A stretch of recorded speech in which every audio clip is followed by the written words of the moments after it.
안녕하세요, 여러분. 오늘은 많은 분들이 정말 절실하게 궁금해하시는 주제를 가지고 왔습니다. 바로 갱년기 뱃살에 관한 이야기인데요. 혹시 이런 경험 있으신가요?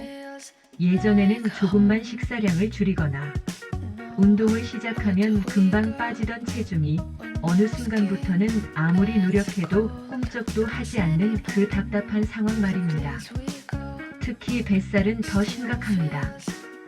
팔다리는 오히려 가늘어지는데 배만 볼록 나오고 옷을 입으면 예전과는 완전히 다른 실루엣이 나타나요.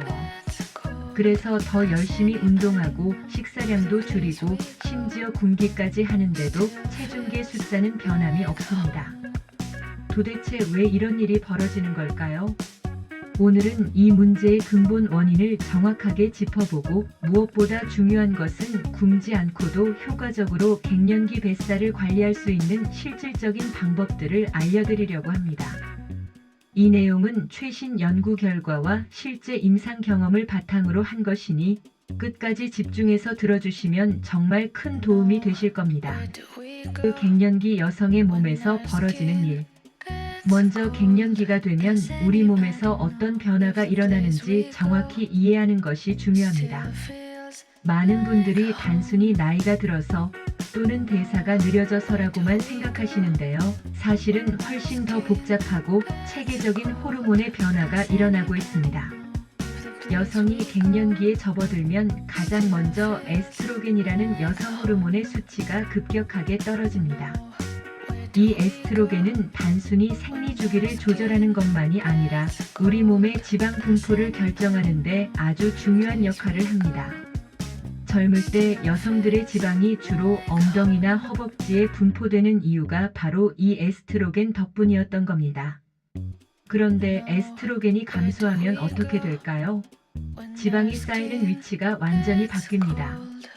이제는 남성처럼 복부, 특히 내장 주변에 지방이 집중적으로 쌓이기 시작하는 거죠. 이것이 바로 갱년기 뱃살의 첫 번째 원인입니다. 같은 양을 먹어도 같은 운동을 해도 지방이 쌓이는 위치 자체가 바뀌어 버린 겁니다. 두 번째로 중요한 변화는 근육량의 감소입니다. 나이가 들면서 자연스럽게 근육이 줄어드는데 이를 근감소증이라고 부릅니다. 40대 이후부터는 매년 약 1%씩 근육이 감소한다고 알려져 있습니다. 근육은 우리 몸에서 가장 많은 칼로리를 소비하는 조직입니다. 가만히 앉아 있어도 근육이 많으면 그만큼 칼로리가 더 많이 소모되는 거죠. 그런데 이 근육이 줄어들면 기초대사량, 즉 가만히 있어도 소비되는 칼로리의 양이 함께 감소합니다. 여기서 중요한 사실 하나를 말씀드리겠습니다. 많은 분들이 운동을 열심히 하시는데 특히 유산소 운동에만 집중하시는 경우가 많습니다. 러닝머신에서 1시간씩 걷거나 뛰시죠. 물론 유산소 운동도 중요합니다만 갱년기 여성에게는 근력 운동이 훨씬 더 중요합니다. 왜냐하면 줄어드는 근육을 유지하거나 늘려야만 기초대사량을 지킬 수 있기 때문입니다. 세 번째 변화는 인슐린 저항성의 증가입니다. 인슐린은 우리가 음식을 먹었을 때 혈당을 조절하는 호르몬인데요. 나이가 들고 특히 갱년기가 되면 세포들이 인슐린에 제대로 반응하지 않게 됩니다. 이것을 인슐린 저항성이라고 하죠. 인슐린 저항성이 생기면 같은 음식을 먹어도 혈당이 더 높게 올라가고 그 혈당을 처리하기 위해 더 많은 인슐린이 분비됩니다. 문제는 인슐린이 지방 저장 호르몬이기도 하다는 점입니다. 인슐린 수치가 높으면 몸은 지방을 태우는 대신 계속 저장하려고 합니다. 네 번째는 스트레스 호르몬인 코르티솔의 문제입니다. 갱년기에는 수면의 질이 떨어지고 안면홍조나 야간 발한 같은 증상들로 인해 스트레스 수준이 높아집니다. 스트레스를 받으면 우리 몸에서는 코르티솔이라는 호르몬이 분비되는데 이 코르티솔이 장기간 높게 유지되면 특히 복부에 지방이 쌓이게 됩니다. 게다가 코르티솔은 근육을 분해하기도 해서 앞서 말씀드린 근육 감소를 더욱 가속화시킵니다. 이 모든 변화가 동시에 일어나면서 갱년기 여성의 몸은 완전히 다른 환경에 놓이게 됩니다. 예전과 똑같이 먹고 똑같이 운동해도 살이 찌는 이유가 바로 여기에 있습니다. 몸의 기본 설정 자체가 바뀌어 버린 거죠. 왜 기존의 다이어트 방법은 실패할 수밖에 없는가? 자, 이제 많은 분들이 시도하시는 전통적인 다이어트 방법들이 왜 갱년기, 뱃살에는 효과가 없는지 이해하실 수 있을 겁니다. 첫 번째로 가장 흔하게 하시는 실수가 극단적인 칼로리 제한입니다. 많은 분들이 하루 1000칼로리 이하로 식사를 줄이십니다. 심지어 며칠씩 거의 굶다시피 하시는 분들도 계십니다. 처음에는 체중이 빠질 수 있습니다. 하지만 이것은 대부분 수분과 근육이 빠진 것이지 지방이 빠진 게 아닙니다.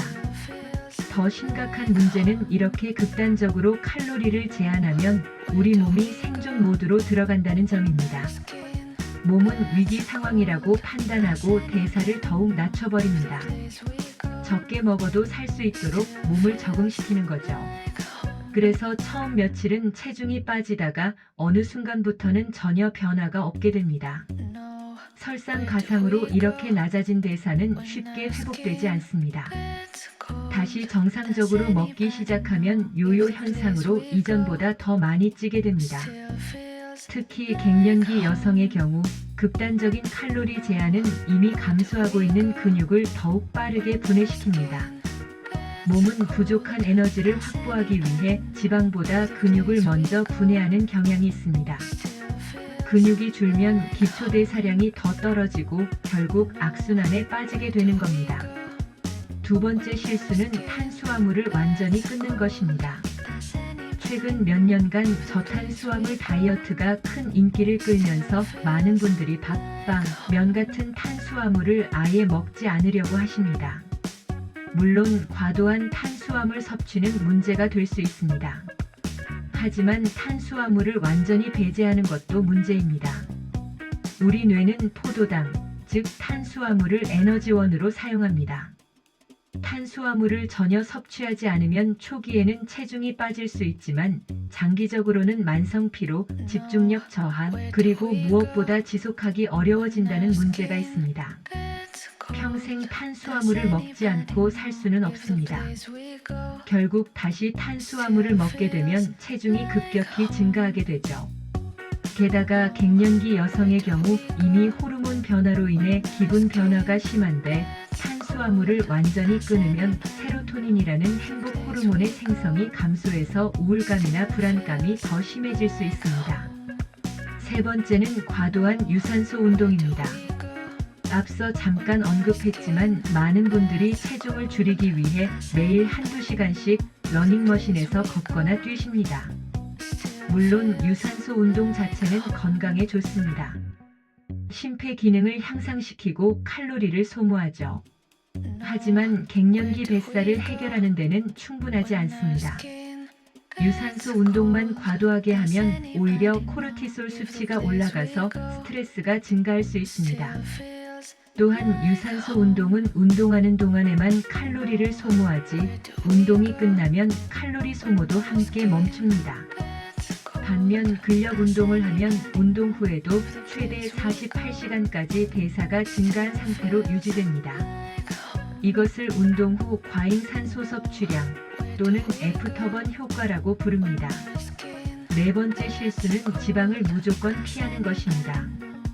다이어트라고 하면 무지방, 저지방 제품만 찾으시는 분들이 많습니다. 하지만 지방은 우리 몸에 반드시 필요한 영양소입니다. 특히 호르몬을 만드는 데 지방이 꼭 필요합니다. 갱년기 여성의 경우 이미 호르몬 균형이 깨진 상태인데 지방 섭취까지 극도로 제한하면 호르몬 상태가 더욱 악화될 수 있습니다. 또한 건강한 지방은 포만감을 오래 유지시켜줍니다. 저지방 식단을 하면 금방 배가 고파서 결국 더 많이 먹게 되는 경우가 많습니다. 중요한 것은 트랜스 지방이나 과도한 포화 지방을 피하고 견과류, 아보카도, 올리브유, 등푸른 생선 같은 건강한 지방을 적절히 섭취하는 것입니다. 갱년기 뱃살을 빼는 진짜 원리. 이제 본격적으로 갱년기 뱃살을 효과적으로 관리하는 방법에 대해 말씀드리겠습니다.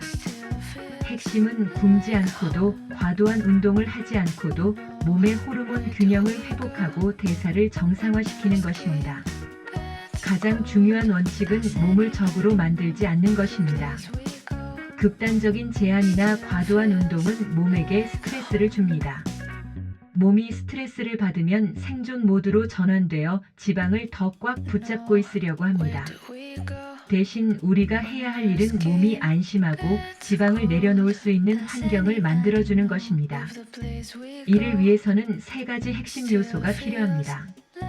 바로 혈당 안정화, 근육량 유지 및 증가, 그리고 호르몬 균형 회복입니다. 이 세 가지가 제대로 작동하면 굶지 않아도 자연스럽게 체지방이 감소하고 특히 복부 지방이 줄어들게 됩니다. 먼저 혈당 안정화에 대해 자세히 설명드리겠습니다. 혈당이 급격히 오르락내리락하면 인슐린이 과도하게 분비되고 이는 지방 축적으로 이어집니다. 또한 혈당이 떨어질 때 극심한 배고픔을 느끼게 되어 과식으로 연결됩니다. 반대로 혈당을 안정적으로 유지하면 인슐린 분비가 적절하게 조절되고 포만감이 오래 지속되며 몸이 저장된 지방을 에너지로 사용하기 시작합니다. 혈당을 안정화시키는 가장 효과적인 방법은 식사 구성을 바꾸는 것입니다. 단백질, 지방, 섬유질을 충분히 포함한 식사를 하면 탄수화물의 흡수 속도가 느려져서 혈당이 천천히 오르고 천천히 내려갑니다. 예를 들어 흰쌀밥만 먹는 것이 아니라 현미밥에 닭가슴살, 계란, 그리고 충분한 채소를 함께 먹는 겁니다. 같은 양의 탄수화물을 먹어도 혈당 반응이 완전히 달라집니다. 식사 순서도 중요합니다. 최근 연구에 따르면 채소를 먼저 먹고 그 다음 단백질과 지방을 먹고 마지막에 탄수화물을 먹으면 혈당 상승이 훨씬 완만해진다고 합니다. 똑같은 음식을 먹어도 순서만 바꾸면 식후 혈당이 30% 이상 낮아질 수 있다는 연구 결과도 있습니다. 두 번째 핵심은 근육량을 유지하고 증가시키는 것입니다. 앞서 말씀드렸듯이 근육은 가만히 있어도 칼로리를 소모하는 귀중한 조직입니다. 근육 1kg은 하루에 약 13칼로리를 소모합니다. 별것 아닌 것 같지만 근육이 3kg 증가하면 하루에 약 40칼로리가 추가로 소모됩니다. 1년이면 14,000칼로리 지방으로 환산하면 약 2kg에 해당하는 양입니다. 운동을 따로 하지 않아도 말이죠. 근육을 늘리기 위해서는 근력 운동이 필수입니다. 하지만 헬스장에 가서 무거운 바벨을 들어야 한다고 생각하실 필요는 없습니다. 집에서 자신의 체중을 이용한 운동만으로도 충분히 효과를 볼 수 있습니다. 스쿼트, 런지, 팔굽혀펴기, 플랭크 같은 운동들이 대표적입니다. 중요한 것은 강도입니다. 너무 쉽게 할 수 있는 운동은 효과가 적습니다. 마지막 몇 개가 힘들게 느껴질 정도의 강도로 해야 근육이 성장합니다. 근력 운동은 일주일에 최소 2회에서 3회 정도가 적당합니다. 매일 할 필요도 없고 오히려 매일 하면 근육이 회복할 시간이 없어서 역효과가 날 수 있습니다.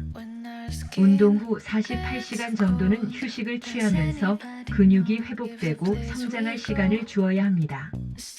근육을 만드는 데는 운동만큼이나 영양이 중요합니다.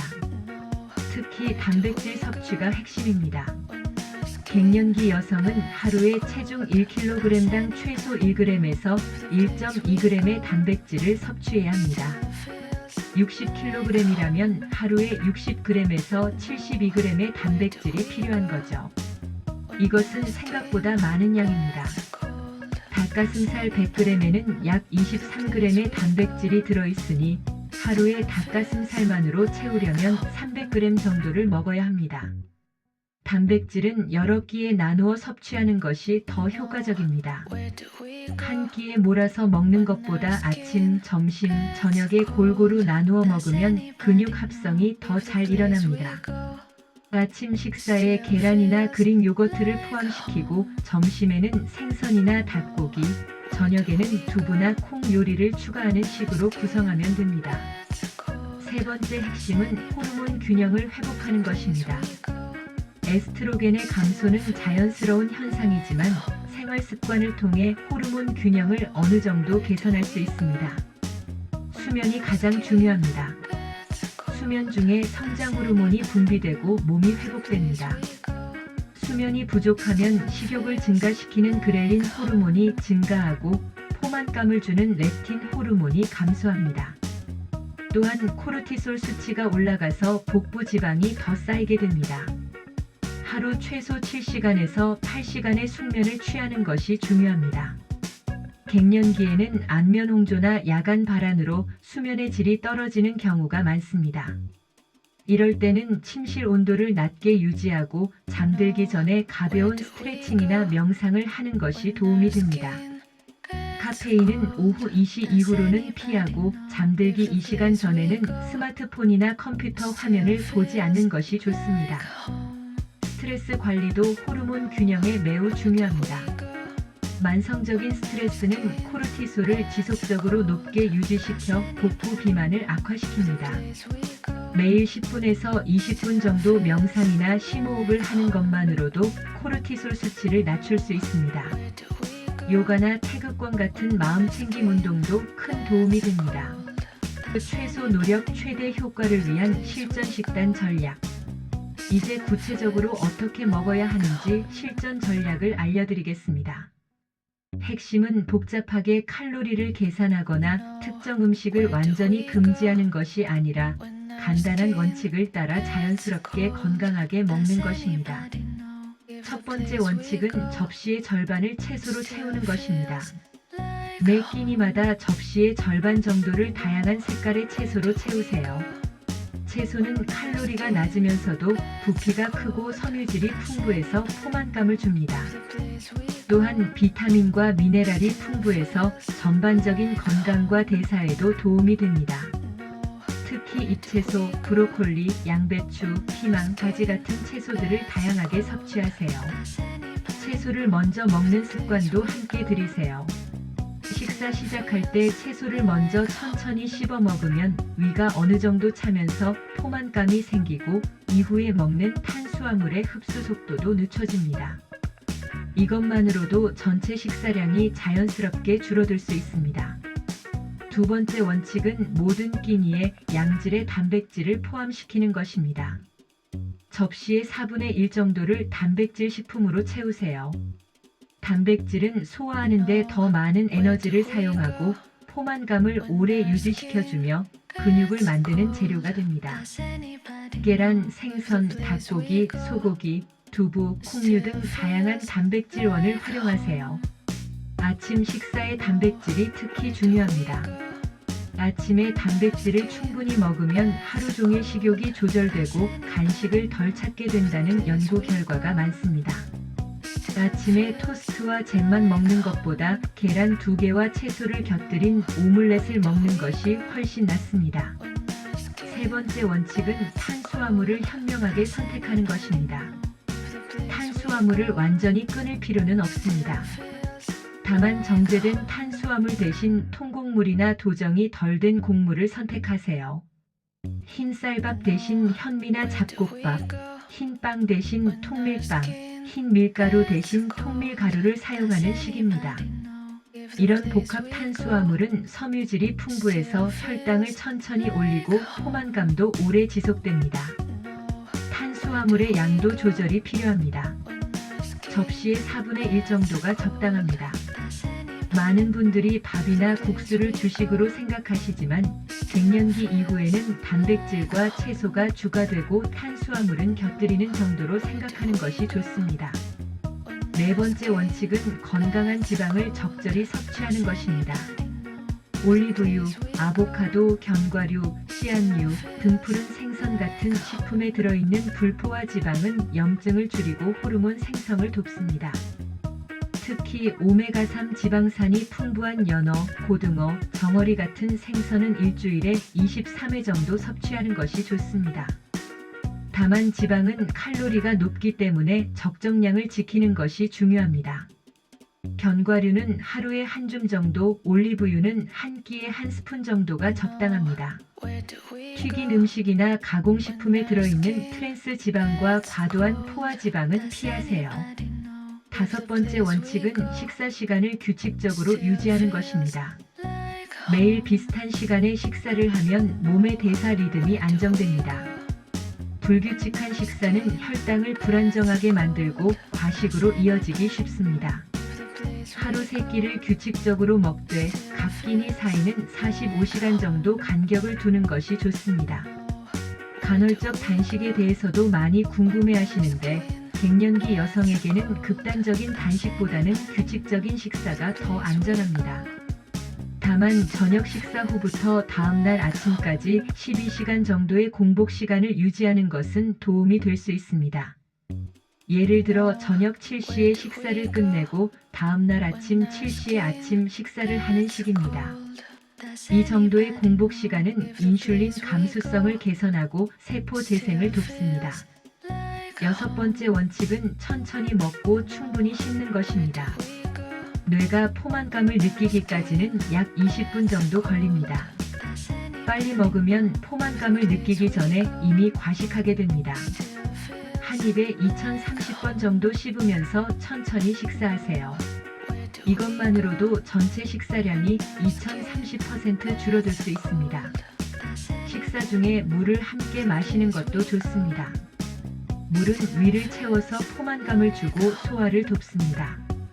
다만 식사 직전에 물을 너무 많이 마시면 소화액이 희석되어 소화에 방해가 될 수 있으니 식사 30분 전이나 식사 중에 조금씩 마시는 것이 좋습니다. 7번째 원칙은 간식을 현명하게 선택하는 것입니다. 간식을 완전히 끊을 필요는 없습니다. 다만 과자, 빵, 사탕 같은 정제된 탄수화물과 설탕이 많은 간식 대신 단백질과 건강한 지방이 포함된 간식을 선택하세요. 견과류 한 줌, 그릭 요거트, 삶은 계란, 치즈와 채소 스틱, 작은 사과와 땅콩 버터 같은 조합이 좋습니다. 정말 배가 고파서 간식이 필요한지 아니면 습관이나 스트레스 때문인지 먼저 구분하는 것도 중요합니다. 물을 한 잔 마시고 10분 정도 기다려보세요.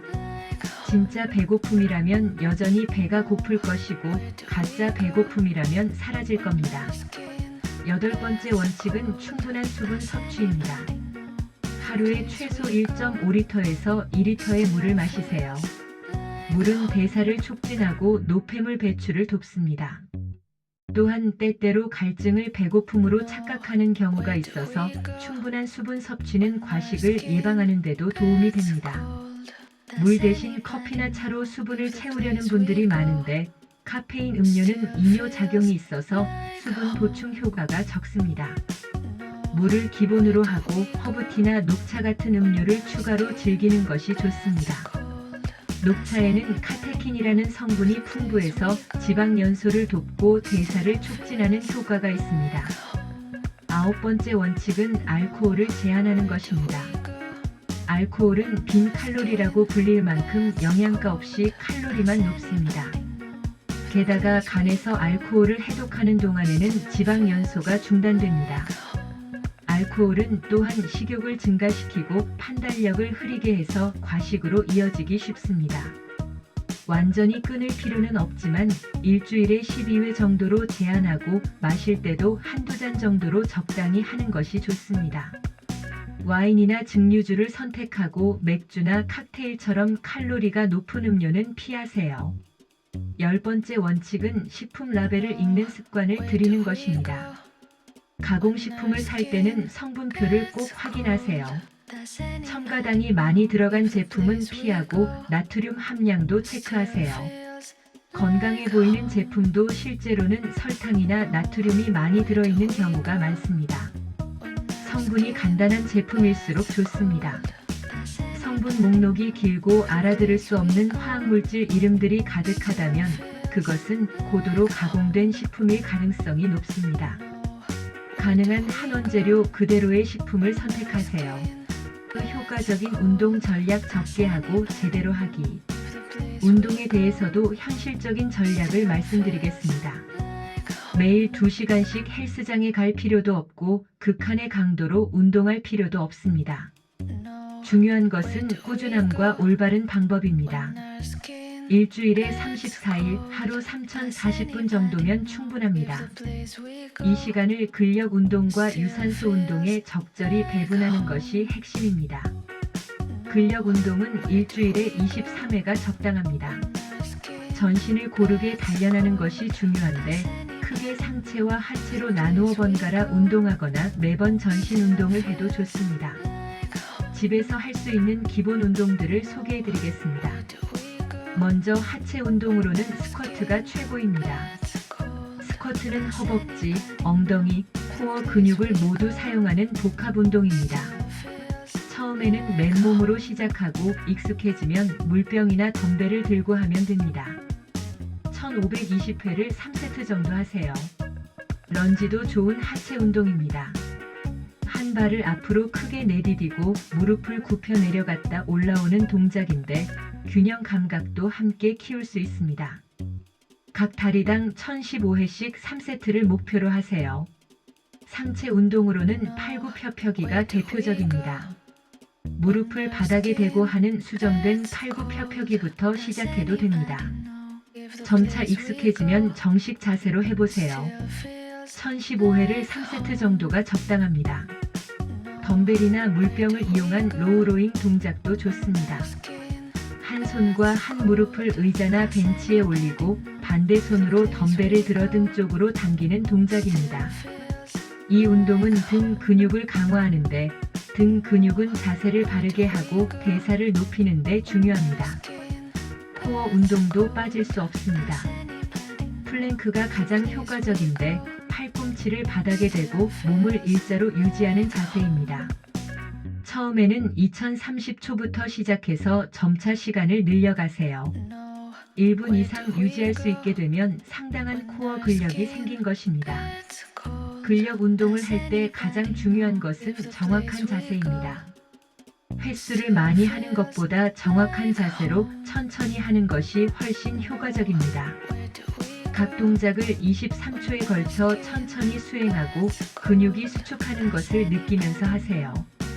유산소 운동은 근력 운동을 하지 않는 날에 하거나 근력 운동 후에 짧게 추가해도 좋습니다. 중요한 것은 강도입니다. 너무 편한 강도로 오래 하는 것보다 적당히 숨이 차는 강도로 짧게 하는 것이 더 효과적입니다. 인터벌 트레이닝이 특히 효과적입니다.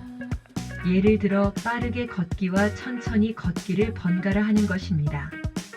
2분간 빠르게 걷고 1분간 천천히 걷기를 반복하면 같은 시간 동안 일정한 속도로 걷는 것보다 훨씬 많은 칼로리를 소모할 수 있습니다. 계단 오르기도 훌륭한 유산소 운동입니다. 엘리베이터 대신 계단을 이용하는 습관만 들여도 큰 차이를 만들 수 있습니다. 아파트에 사시는 분들은 하루에 한 번씩 계단으로 올라가 보세요.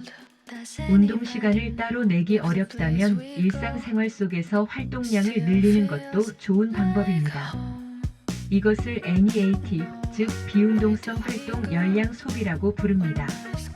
서서 전화 받기, 청소하기, 집안일 하기, 장 볼 때 걸어다니기 같은 일상적인 활동들도 모두 칼로리를 소모합니다.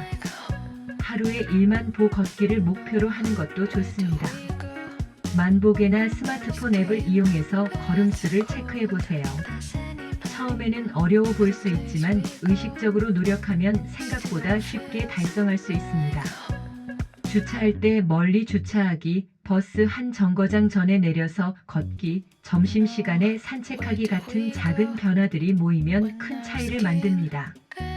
운동 후 회복도 중요합니다. 충분한 수면을 취하고 근육통이 있을 때는 무리하지 마세요. 가벼운 스트레칭이나 요가는 회복에 도움이 됩니다. 근육이 만들어지는 것은 운동하는 동안이 아니라 휴식하는 동안입니다. 적절한 운동과 충분한 휴식의 균형이 중요합니다. 현실적인 목표 설정과 진행 상황 체크. 다이어트를 시작할 때 많은 분들이 비현실적인 목표를 세웁니다. 한 달에 10kg을 빼겠다거나 다음 달까지 예전 몸매로 돌아가겠다는 식입니다. 이런 목표는 달성하기 어려울 뿐만 아니라 달성하지 못했을 때 좌절감과 포기로 이어집니다. 건강하고 지속 가능한 체중 감량 속도는 일주일에 0.5kg에서 1kg 정도입니다. 한 달이면 24kg입니다. 느리게 느껴질 수 있지만 이 정도 속도로 빼는 것이 근육 손실을 최소화하고 요요 현상을 예방하는 가장 안전한 방법입니다. 더 중요한 것은 체중계 숫자에만 집착하지 않는 것입니다. 근육이 늘어나면 체중은 크게 변하지 않거나 오히려 늘 수도 있습니다. 근육이 지방보다 밀도가 높기 때문입니다. 하지만 몸의 구성은 완전히 달라집니다. 같은 체중이라도 근육이 많으면 훨씬 탄탄하고 건강해 보입니다. 그래서 체중만이 아니라 여러 지표를 함께 체크하는 것이 좋습니다. 허리둘레를 재는 것이 특히 중요합니다. 복부 지방이 줄어들면 허리둘레가 감소합니다. 같은 체중이라도 허리둘레가 줄었다면 내장 지방이 감소하고 있다는 뜻입니다. 옷맞음새도 좋은 지표입니다. 예전에 입던 바지가 헐렁해지거나 벨트 구멍이 한 칸 줄어드는 것 같은 변화들이 실제로는 체중계 숫자보다 더 의미 있습니다. 사진을 찍어두는 것도 추천합니다. 같은 조명, 같은 자세로 매주 또는 2주마다 사진을 찍어서 비교해 보세요. 거울을 매일 보면 변화를 알아차리기 어렵지만 사진으로 비교하면 확실한 차이를 볼 수 있습니다. 체력과 건강 지표도 중요합니다. 계단을 오를 때 숨이 덜 차거나 운동할 때 더 많은 횟수를 할 수 있게 되거나 수면의 질이 좋아지거나 피로감이 줄어드는 것 같은 변화들도 모두 긍정적인 신호입니다. 혈압, 혈당, 콜레스테롤 수치 같은 건강 지표들도 개선될 수 있습니다. 건강검진 결과를 비교해보면 내부적인 건강 상태가 얼마나 좋아졌는지 확인할 수 있습니다. 진행 상황을 기록하는 것도 도움이 됩니다. 간단한 일기 형식으로 매일 먹은 음식, 한 운동, 느낌과 변화 등을 적어보세요. 패턴을 파악하는 데 도움이 되고 나중에 돌아봤을 때 얼마나 많이 발전했는지 확인할 수 있습니다. 다만 너무 집착하지는 마세요. 매일 체중을 재거나 매일 허리둘레를 재는 것은 스트레스만 증가시킬 수 있습니다. 일주일에 한 번 정도 같은 요일 같은 시간에 체크하는 것으로 충분합니다. 실패하지 않는 마음가짐. 마지막으로 가장 중요한 것은 마음가짐입니다. 완벽주의에 빠지지 마세요. 하루 이틀 계획대로 하지 못했다고 해서 모든 것을 포기할 필요는 없습니다. 다이어트는 완벽한 100일이 아니라 괜찮은 1000일이 만드는 것입니다. 외식을 하거나 특별한 날에 평소보다 많이 먹었다면 그것을 즐기세요. 죄책감을 느낄 필요가 없습니다. 다음 끼니부터 다시 평소대로 돌아가면 됩니다. 한 끼의 과식이 모든 것을 망치지는 않습니다. 오히려 너무 엄격하게 제한하다가 폭식으로 이어지는 것이 더 문제입니다. 8020법칙을 적용해 보세요. 80%는 건강하게 먹고 20%는 여유를 가지는 겁니다. 일주일에 한두 끼 정도는 좋아하는 음식을 먹어도 괜찮습니다. 이런 여유가 장기적으로 지속 가능하게 만듭니다. 자신과 비교하지 말고 타인과도 비교하지 마세요. 누군가는 더 빨리 체중이 빠질 수 있고 누군가는 더 쉽게 근육이 생길 수 있습니다. 우리 모두의 몸은 다릅니다. 유전, 나이, 호르몬 상태, 생활 환경 등 수많은 요인이 결과에 영향을 미칩니다. 중요한 것은 어제의 나보다 오늘의 내가 조금이라도 나아지는 것입니다. 작은 성공을 축하하세요. 하루 동안 물을 충분히 마셨다면, 오늘 계획한 운동을 완료했다면, 채소를 더 많이 먹었다면 그것만으로도 충분히 칭찬받을 일입니다. 큰 목표에만 집중하다 보면 지치기 쉽습니다. 매일매일의 작은 성공들이 모여서 큰 변화를 만듭니다. 주변의 지지를 받으세요.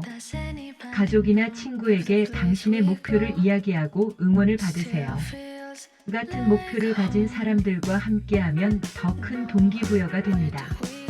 온라인 커뮤니티나 오프라인 모임에 참여하는 것도 좋은 방법입니다. 실패를 두려워하지 마세요. 실패는 배움의 기회입니다. 어떤 방법이 나에게 맞지 않는지, 어떤 상황에서 어려움을 겪는지 알게 되면 다음에는 더 잘 대처할 수 있습니다. 완벽한 사람은 없습니다. 중요한 것은 포기하지 않고 계속 시도하는 것입니다. 맺은 말. 여러분, 오늘 긴 시간 동안 갱년기 뱃살에 대한 이야기를 함께 나눴습니다. 핵심을 다시 한번 정리해 드리겠습니다. 갱년기 뱃살은 단순히 먹는 양이나 운동량의 문제가 아니라 호르몬 변화로 인한 몸 전체의 변화입니다. 에스트로겐 감소, 근육량 감소, 인슐린 저항성 증가, 스트레스 호르몬 증가 등 복합적인 요인이 작용합니다. 따라서 해결책도 단순할 수 없습니다. 굶거나 극단적으로 운동하는 것은 오히려 역효과를 낳습니다. 대신 혈당을 안정화시키고 근육을 유지하고 호르몬 균형을 회복하는 통합적인 접근이 필요합니다. 구체적으로는 접시의 절반을 채소로 채우고 모든 끼니에 충분한 단백질을 포함시키고 정제되지 않은 탄수화물을 적당량 섭취하고 건강한 지방을 두려워하지 않는 것입니다. 규칙적으로 식사하고 천천히 먹고 충분한 수분을 섭취하세요. 운동은 근력 운동을 중심으로 하되 일주일에 34일, 하루 3040분이면 충분합니다. 일상생활 속에서 활동량을 늘리는 것도 큰 도움이 됩니다. 무엇보다 중요한 것은 현실적인 목표를 세우고 작은 성공을 축하하며 완벽을 추구하지 않는 것입니다. 이것은 짧은 기간의 다이어트가 아니라 평생 건강하게 살기 위한 생활 방식의 변화입니다. 여러분, 갱년기는 인생의 끝이 아니라 새로운 시작입니다. 몸이 변화하는 것은 자연스러운 과정이고 우리는 그 변화에 지혜롭게 적응할 수 있습니다. 굶지 않고도 과도하게 운동하지 않고도 건강하고 활력 넘치는 삶을 살 수 있습니다. 오늘부터 작은 것 하나씩 실천해 보세요. 아침에 계란을 추가하거나 저녁 식사 전에 채소를 먼저 먹거나 일주일에 2번 스쿼트를 시작하는 것처럼 아주 작은 것부터 시작하세요. 그 작은 변화들이 3개월 후, 6개월 후, 1년 후 여러분의 삶을 완전히 바꿔놓을 것입니다. 여러분은 충분히 할 수 있습니다. 나이는 핑계가 될 수 없습니다. 많은 분들이 이미 성공하고 계십니다. 다음 성공 사례의 주인공은 바로 여러분이 될 수 있습니다. 건강하고 행복한 갱년기를 보내시길 진심으로 응원합니다. 오늘 영상이 도움이 되셨다면 좋아요와 구독 부탁드리고 궁금한 점이나 경험담이 있으시면 댓글로 나눠주세요.